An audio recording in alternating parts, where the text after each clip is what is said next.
네, 주님을 아는 것이 우리의 힘입니다. 한 주간도 평안하셨습니까? 오늘 우리는 필립 얀시의 교회 나의 고민 나의 사랑 3장 벽을 넘어서를 함께 나누겠습니다. 이 책은 총 3장으로 되어 있는데요. 1장에서는 나의 교회 방랑기, 2장은 하나님의 스케치, 3장은 벽을 넘어서입니다.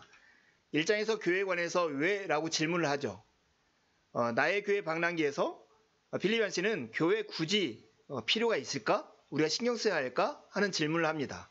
그리고는 교회가 필요한 이유, 그것은 교회 밖에 어디서 채울 수 없는 그 필요를 채워주는 곳이기 때문이라고 답을 하죠. 두 번째, 하나님의 스케치에서는 교회가 과연 무엇인가 하는 질문에 대해서 교회를 여러 가지 은유로 설명을 하는데요. 알코올 중독자의 12단계 모임, 하나님의 응급치료소, 하나님의 가족, 궁극적으로는 그리스도의 모문이라는 은유를 통해서 교회를 살펴줍니다. 3장에서는 어떻게 그러면 교회에서 사역해야 하는가? 모든 그리스도인들이 하나님께 부름을 받았다면 사역자인데 그 사역을 위해서 필요한 것이 무엇일까 하는 질문을 해요. 그 두 가지가 과민성과 둔감성인데 오늘 3장에서 그것을 소개합니다. 3장을 잘 공부하고 나면 교회 안에서 우리가 어떻게 형제와 자매들을 섬기며 교회를 이루어갈 것인가를 배울 수 있는 매우 중요한 장입니다. 교회의 현실과 필요를 살펴볼 필요가 있습니다. 먼저 교회의 현실은 훌륭한 비전을 내걸지만 정작 현실은 칙칙한 경우가 많습니다. 솔직히 앞장에서 여러 은유에 나오는 모습을 성취하기는커녕 그 근처에도 가지 못하는 교회가 참 많이 있습니다. 무엇이 우리가 하나님이 뜻하신 교회가 되는 것을 가로막는 것일까요? 한 교회가 높은 이상을 품고 출범하여서 많은 활동을 쏟아내다가 점차 흐려지면서 이상에 훨씬 못 미치는 수준에 주저앉고 마는 것은 우리에게 아주 익숙한 패턴입니다. 이런 교회에게 필요한 것은 무엇일까요? 그것은 과민성과 둔감성 사이의 균형입니다.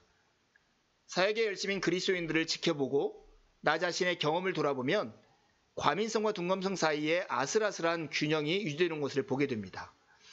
어떤 일꾼들은 주변의 고통을 너무 민감하게 느낀 나머지 그 고통에 지고 맙니다. 반대로 어떤 일꾼들은 마음이 무감각해져서 사역이 그저 또 하나의 일처럼 됩니다. 하나님께 부름을 받은 모든 그리스도인들은 사역자입니다. 사역하는 사람들은 그리스도의 몸의 피부로서 각종 스트레스에 노출되죠. 인간의 영혼을 고치려면 몸을 고칠 때마다 더 민감해야 하기에 사역하는 사람들에게는 외과 의사의 정교한 기술이 필요할 때가 있습니다. 반면 짐이 너무 무겁고 자원이 달리고 대책 없는 문제들에 에워싸여 있을 때면 굳은 살이 필요할 수도 있습니다. 균형 잡힌 사역을 위한 두 가지 필요, 그 중에 첫 번째가 과민성이죠. 사역자에게는 눈물을 먹는 시간이 있어야 합니다. 사역에서 과민성이란 누군가의 고통을 느낀다는 뜻입니다. 타인의 눈물을 먹는다는 뜻이죠. 눈물을 먹는 게 과연 도움이 될까? 사람이 과민해지는 게 굳이 타인의 고통에 노출되는 게 도움이 될까? 그렇습니다. 나는 그렇다고 믿습니다. 때로 우리 사역하는 사람들이 고통당하는 사람들에게 줄 수 있는 유일한 의미는 그들에게 아주 의미도 없어 보이는 그 고통이 우리에게는 의미가 있다는 확신입니다. 하지만 사역자에게는 눈물도 양분이 됩니다. 다른 사람들의 고통을 존중하려는 우리의 노력에도 불구하고 전혀 무의미해 보이는 고통을 만날 때가 있습니다. 그럴 때는 눈물을 먹는 일도 부질없어 보이죠. 예를 들어서 알츠하이머 병에 걸린 노인분들, 중증 장애를 걸린 아동들, 이들을 섬길 때 이들의 삶이 과연 무슨 소용인가? 이들의 인생에 의미가 있는가? 이런 질문을 하곤 하죠. 중증 정신장애아들에게 헌신한 소아과 의사인 트로기슈 박사의 의문도 이것이었습니다.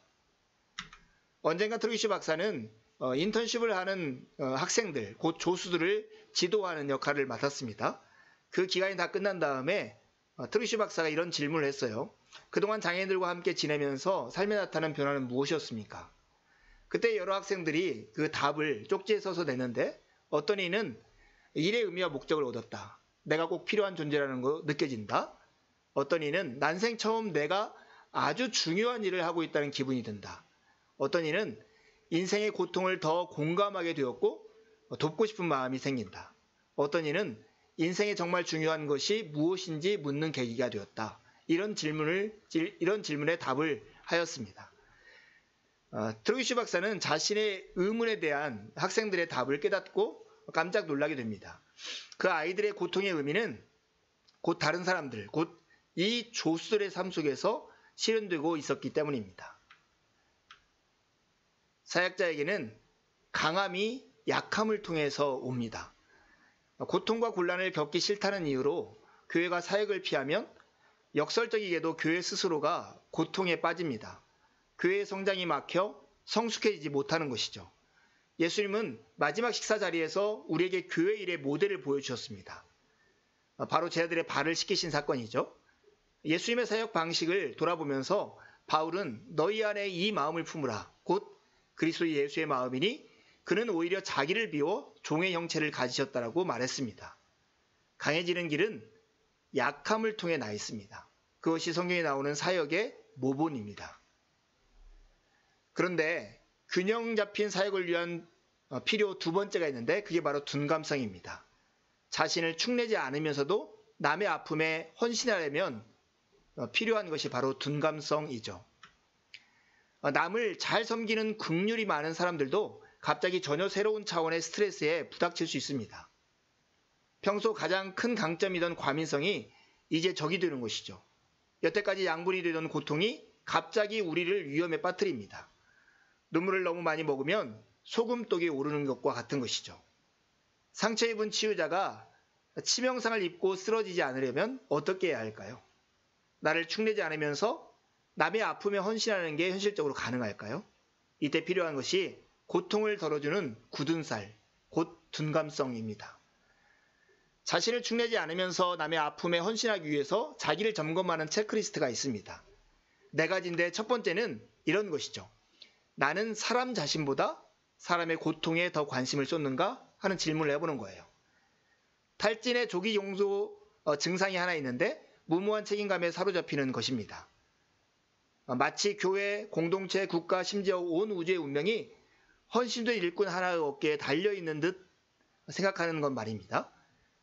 어려운 사람을 섬기려면 오히려 초연할 필요가 있습니다. 이런 초연함은 돕는 사람을 도움이 필요한 사람의 고통에서 보호해주는 적당한 굳은 살입니다. 고통에 대한 과민성은 물론 좋은 선물입니다. 그러나 다른 많은 선물과 마찬가지로 과민성이 군림하고 지배하도록 두면 그것이 우리를 망칠 수도 있습니다. 존 던의 말처럼 다른 사람의 십자가는 내 십자가가 아닙니다. 구세주 컴플렉스에서 벗어나야 하는 것이죠.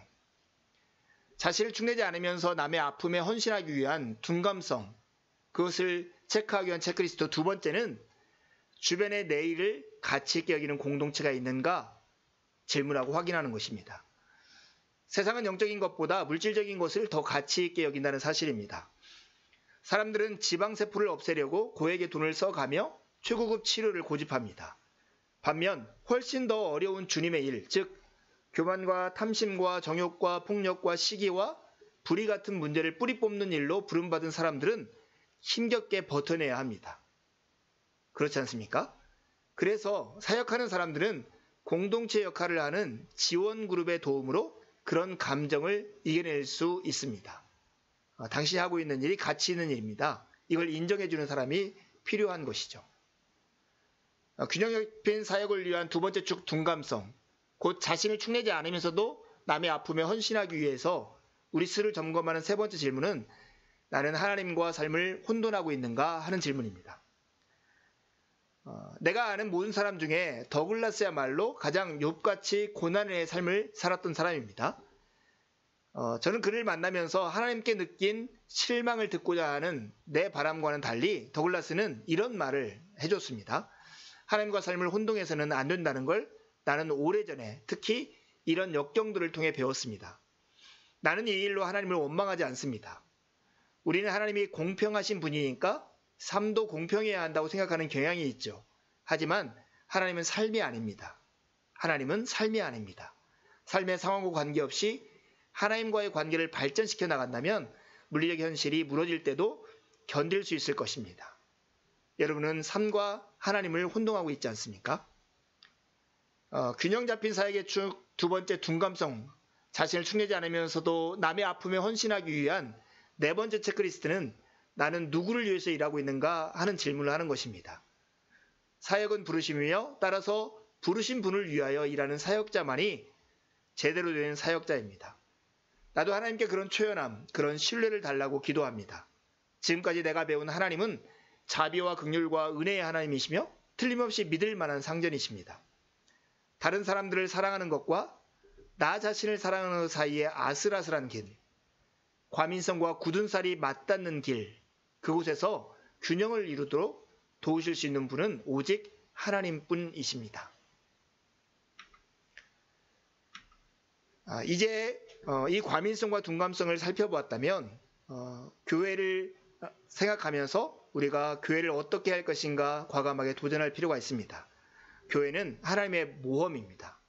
특별히 우리같이 연약한 자들에게 당신의 권한을 위임한 그런 모험을 하신 곳입니다. 피조물에게 위임 가능한 일치고 하나님 스스로 하시는 일은 하나도 없는 것 같다. 그분은 자신이 눈 깜짝할 사이에 완벽하게 해내실 수 있는 일을 굼뜨고 서툰 우리에게 하라고 명하신다. 이 말은 C.S. 루이스의 말입니다. 이 원리의 예증으로 예수 그리스도의 교회보다 더 확실한 것은 없습니다. 그분은 세상에 하나님의 임재를 구현하는 과업을 교회에 위임하셨습니다. 우리의 모든 노력은 하나님의 위임에 산 증거인 것이죠. 이것은 부모의 입장이 되면 금방 이해할 수 있는데요. 부모라면 누구나 이러한 위임의 모험과 그에 따른 기쁨과 상심을 조금씩은 압니다. 걸음마를 처음 배우는 아이를 잡았던 그 손을 놓고 넘어졌다가 어렵게 일어나 다시 시도합니다.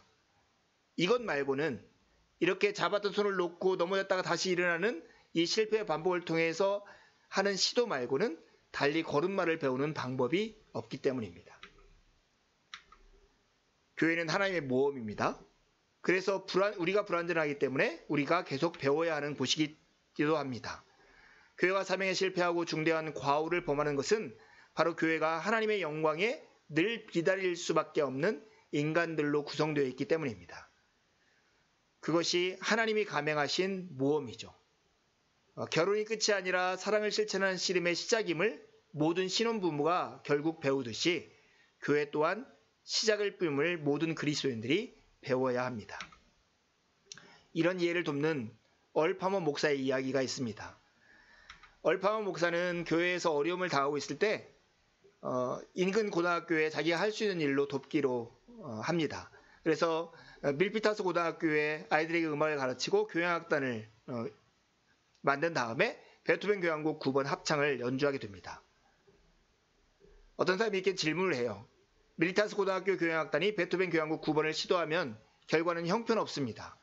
그럼 굳이 왜 시키느냐는 질문이 나오겠죠. 베토벤이 품었던 불멸의 뜻을 연주해내는 그 막중한 짐을 왜 그 불쌍한 아이들에게 지우는 겁니까? 불평하듯 내뱉은 사람들에게 얼파머 목사가 이렇게 대답했다고 해요.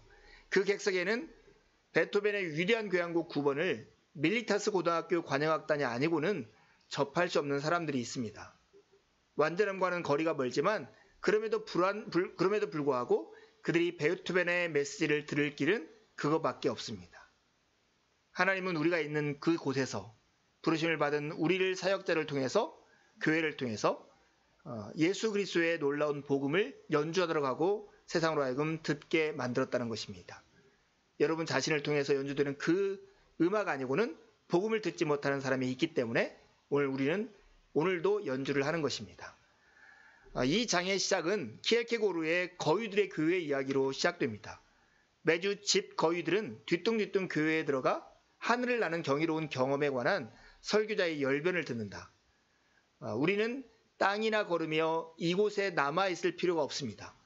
공중으로 올라가 먼 곳으로 더 행복한 나라로 유유히 날아갈 수 있습니다. 우리는 날 수 있습니다. 매주 설교를 듣고 난 거위들은 아멘을 꾀꾀거리고는 줄지어 나가 뒤뚱뒤뚱 집으로 가서 하던 일을 계속합니다. 사실은 날개를 퍼덕이기만 하면 되는데 말입니다.